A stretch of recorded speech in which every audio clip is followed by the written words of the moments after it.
इलाहाबादी अहिरऊ गईली है। हम अपने बनारस आजमगढ़ गाजीपुर वाली अहिरऊ गावत हिला। हाँ का हो पहले के पुरनिवा जैसे नाचत रहना उनकर नाच अलग रहल। कौन नाच रहल भैया? वो एकदम ही मेहनकी ना नाचन। हाँ पूरा मोटकी। देखा हम मोटकी बतेबो करब जौने से सवाल बर्तिया लोग चले पैदल व्यवस्था रहे, भेली का व्यवस्था रहे, पंचमेल छेना ना रहे। बर्तिया चले तो गोजी के हुरा में टैरवा वाला चप्पल जौने में दादा एक अंगुरी जाए। हाँ ओके परेटी वाला बोलल जा। ओके कान्ही पे धले और वही में धोती लटका ले। जब बारात नीरे गोहड़े बजा दफला एक रहे नीतू जी बड़ा बढ़िया उहे सरवा तब का डीजे रहल। और जब दफलवा तनी से पुरवा से दादा सेक ले तो दफलवा बोले कि चढ़ी बैठ बो चढ़ी बैठ बो चढ़ी बैठ बो चढ़ी बैठ बो चढ़ी बैठ बो चढ़ी बैठ बो चढ़ी बैठ बो चढ़ी बैठ बो चढ़ी बैठ बो चढ़ी बैठ बो। देखा हमारे दाएं उजाया मत लोगन हम इनके कुछ ना कहवेली हम क्यों लेडीज के मुँहे लगवे न करी। जब दफलवा बोले बारात लगे तो करतलू ले रहे लोग। लेकिन एक साइड में छोड़ा जब चरवाही भैंस चरावे जाए तब गाँव में कैसे गाँव में दे पगड़िया तनी तरे ए देखा ये हिरन का पगड़िया ये आधा यहाँ पर नहीं था आधा ये हाँ सही कहिए। अब तक गोजिया ना बा गोजी तो ना बा लेकिन गोजी केहू को होखा तो पहुंचा ना हम बताएं के कर कमलों द्वारा 201 रुपए का सम्मान कलाकारों का उत्साह वर्धन किए आपके चरणों में कोट कोट प्रणाम है। देखा ये कला है नीतू जी आपके कला का हम सम्मान कर लिए। देखा ये अहिरन का गीत है गोजिया उलट गए बाबू ऊपर नीचे हो गए। ऐसो बम्बई गल हली गणपति पे यहाँ तो बाजा गजबे बा लेकिन बम्बई को देश का बड़ियार बड़ियार डरम ले हुए सब ओके डायरेक्ट बाजा बोलल जाला। चनिवा कटिंग 1200 कटा के अरिया अरिया छिलवा के खाली जैसे बॉयलरवा मुर्गी इनके पखिया झड़ जाले वही नियर 100 ऊपरा रखले हुआ पैंट तो 25 जगह फाटल फैशन में फरले हुआ कि फटले पहरले हुआ ये ना मालूम। अब बेल्ट तो ऐसा लगेले रहे कि चुतरे के नीचे ले कुल व्यवस्था बराबरे बा। लेके बाजा जब वो बजावा ना तो बाजा में ना पिंजो रही ना कैसियो रही रहे पियानो रही कुछ ना रही। बाजा लेके बजे है नवरा से कहिए कि करम करम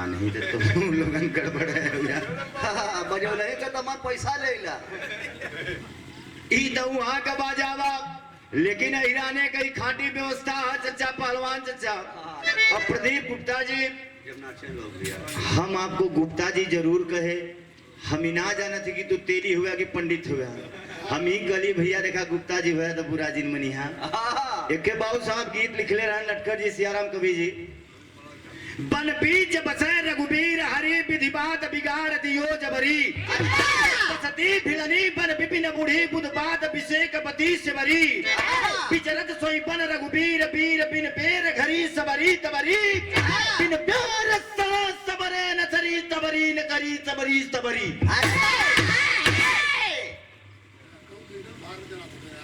तोरे बस को ना हम आपको बुराई ना करत है लेकिन अहिरन का चीज है एक अहिर बतावत है दादा जवा देखा कहा न जाइब हम जरूरी तोहरे जमाने वाली हो तोहरे बियाहे में दफला रहल हो कम से कम 25-50 से गाय भैंस रखत रहला है जब चले तो गोजी कान्ही पे रहे अरे भौजी तोरी काजर रे काजर किया अंधोरा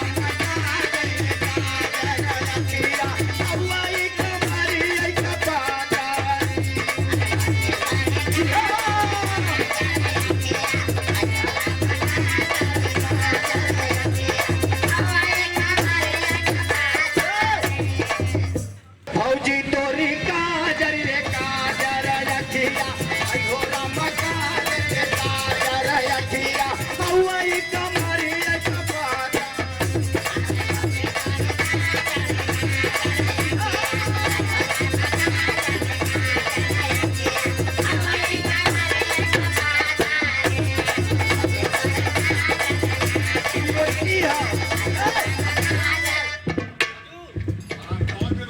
चरवाही जब भैंस छोड़ाए हाँ तब न गवाए। लेकिन जब बारात द्वार पूजा लगे सेटिंग करा लो। बारात द्वार पूजा लगे तो फला बजाए लगे, मन उमके लगे। जब मन उमके लगे तो देखा आजकल कई बुढ़वे ना चिंगड़ा हुआ, आजकल कई लइकवे ना चिंगड़ा हुआ, बुढ़वो पहले के बहुत चिंगड़ा रहना सो। जब बाराती जाए तो जवन का जवन की रोर लइकवा लइकियन यानी जोने उम्र समय वाला रहना तौनी हो। बुढ़वा जवान हम मोच रखे गुर्रा दे के वही में बुढ़िया नोर निहार जवन का चर्चा चरनी पर वही में कहाई वही में कई लतखोर आदमी है। जब बारात जाए तो गौजी का हुरा देखा ए पोजीशन में ए पोजीशन में हो जाए, ध्यान से ताकि नहीं तो फिर का होई। जैसे पिक्चर में कोनो हीरो हीरोइन के सीन छूट जाले तो बजुइया वाले से पूछा ला ये हीरोवा हीरोइनिया के का करत चाटत रह।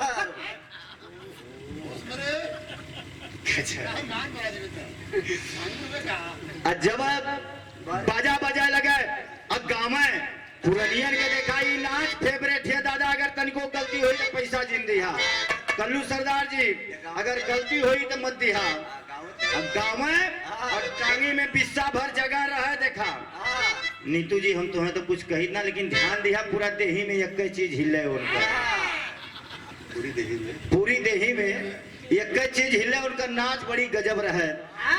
का भैया लोग देही भर में एक चीज खाली हिले चिन्नी हथौड़ी वही शकर बाबू पहनवा गरसा पूरा देही में एक चीज हिले। हमारी ओर ध्यान दिया नहीं तो पिक्चर वाली सीन हो जाई। गावे का गावे संजय अरे जैसे नावा बातवा कई होता है नेया आई हो रामा बातवा कई होता है नेया बच्चे गोरी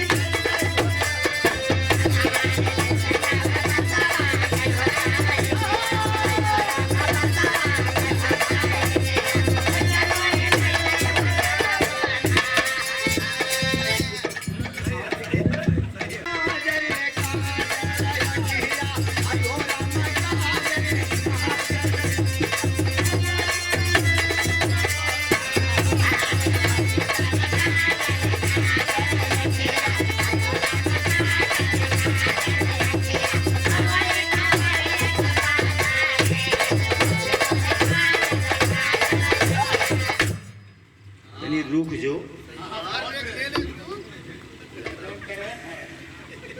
ये देखिए 101 रुपए का सम्मान हमारे अखाड़े के बड़े सीनियर कलाकार बाबू राधे श्याम यादव जी गोपालपुर आजमगढ़ की धरती से, देवगांव की धरती से बहुत बहुत प्रणाम करते हैं।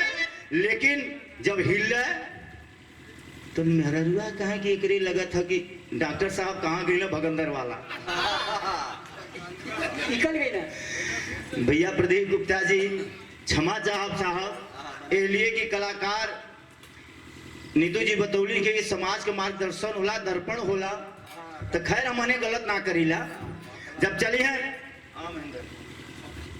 भाग ढेर कर 101 रुपए का सम्मान बाबू महेंद्र यादव दिल मोहम्मद गुरु अखाड़े के बड़े अच्छे कलाकार हैं।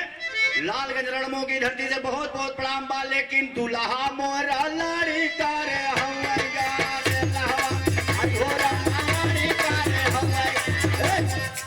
देखा ध्यान दिया मोटकी ये खाली यहीं से ही ले ले। अब नीतू बात और मतीन हमरे ना करे अब हाथ जोड़। अब पता नहीं करी कैसे ऐसे ऐसे में मठत रहनी हमारे तो यही न करी। हां तो वो में किया हमने निछान रुपये पैसा बिना व्यवस्था है। हां हम तो गेहूं चाउर पका लेला। हां का काली दिले ले बोरा से की ई भला हवा डफा। हां घूम का अरे दुल्हा मोरा लाड़ी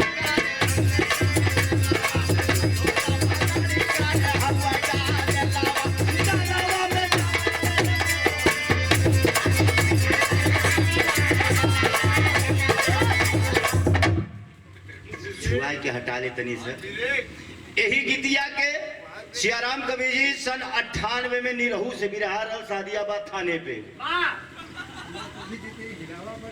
काहे देखा। अब रुकल रहा इतना समाज बैठल हो। इ नीतू जी का बहुत परम भक्त हूँ हम पैसा ना ले रखा रख देना तो लेब ना। एक बात हमारे आ गल कि जवन मजा अपन लड़का यान कमे हर दुनिया के निकल गए। हाँ तो अपन वाले क्यों के नरम गरम बेच दा। अरे जवन मजा या मैं कह चाहता लिया मेरा सोवा लिया मैं ना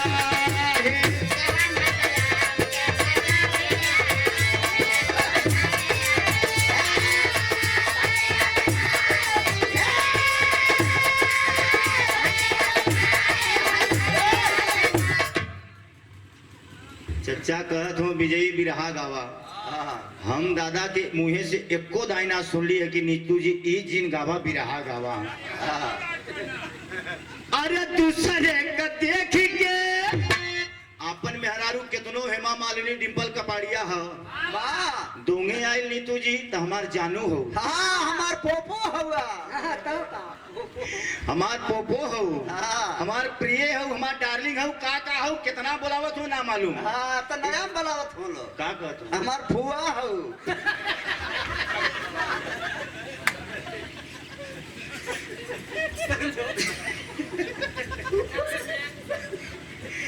की गड़बड़ जलाल वाली के चक्कर में पड़ा। एक से एक रुपए का सम्मान रमन गुरु अखाड़े के बड़े हमारे परम मित्र बाबू राजेश यादव जी मदनावीर बनारस की धरती से एक से एक रुपए का सम्मान भैया महेंद्र यादव जी के कर कमलों द्वारा। एक से एक रुपए का सम्मान आप चाचा जी के कर कमलों द्वारा जो इस व्यवस्था का व्यवस्थापक हुआ हम दोनों कलाकारन के यहाँ शरण दे ले हुए तो जाए के कहिए हमार लोलो पोपो हो जब एक लड़का के मतारी हो जाए तो कितना सुंदर रहा। हाँ माल पर सर गई है कितना सुंदर हो लेकिन कहीं हाँ इतना लिखे लेकिन दूसरे के सियाराम को भी जी अगर तनी से एक टांगी का हल्को हुई कहीं सरवा हो तो सवरा है लेकिन माल बड़ा चोखा पड़ बाबू काट ले ले हो। अरे दूसरे का देख के झंखन में हरारू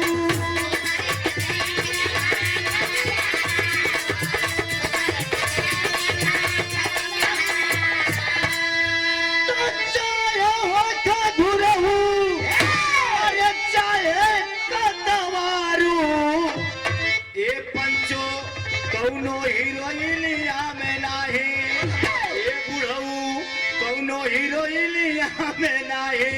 अरे जवन वाला तेरी दुल्हनिया कौनो कसबिनिया में ना।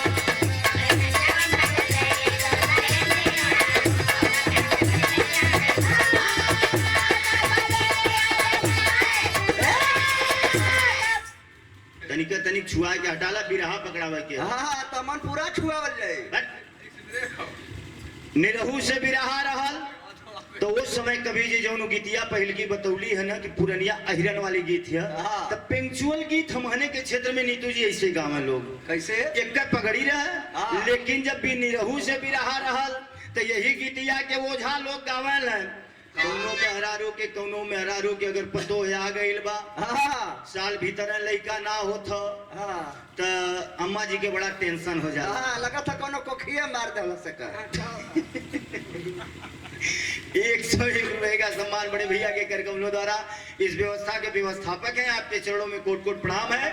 जो गलती त्रुटि होगी क्षमा करें। बिरहा हम जल्दी समाप्त कर मत टेंशन लिया लेकिन बात पे बात ना कहले से बात रोएले। हाँ परात में पूरी ना रहले तो परात रोएले। अगर दिल में कीच काच रहाला तो रात रोएले। मेला में मेहरारू ना रहले तो शिवरात रोएले। मेहरारू का स्पेशलिस्ट है बिरहा रहल लेकिन जब वो झबा के यहाँ गैली कहने लगे थे कोनो कोखिए मार देले है गैली बाबा के यहाँ कहले थे खरेठू सोखा के यहाँ खरेठू सोखा करे गौआ का हुआ। जब पजरे पहुंच गई तो लेके लवंग सटावत हुआ बोल काशी के कोतवाल बाबा भूतनाथ भैरवनाथ डी काली चंडी ताला पे। अरे वो है बसवरिया कइरे चुराई लिया वो है बसवरिया कइरे चुराई लिया तो की रोलिया में धइले